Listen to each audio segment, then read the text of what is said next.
la vaccinazione in gravidanza sia molto efficace per proteggere la donna dall'infettarsi durante la gravidanza e quindi da tutte quelle che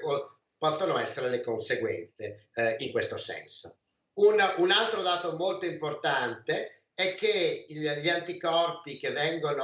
si sviluppano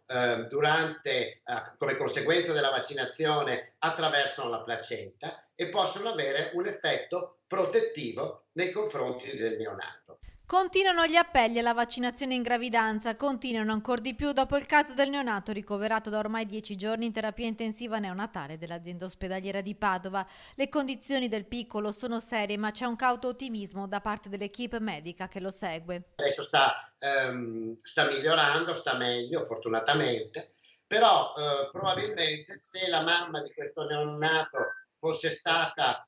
vaccinata in gravidanza, gli anticorpi passivi, quindi gli anticorpi materni che attraversano la placenta, potrebbero aver protetto il neonato dal rischio di infezione, probabilmente non sarebbe neanche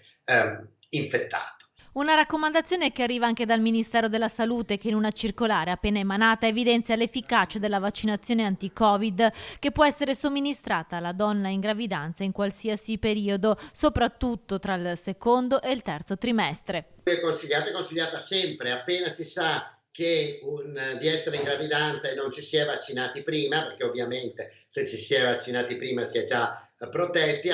appena si sa della gravidanza e non ci si è vaccinati o si ha un ciclo vaccinale incompleto, è assolutamente raccomandato di vaccinare.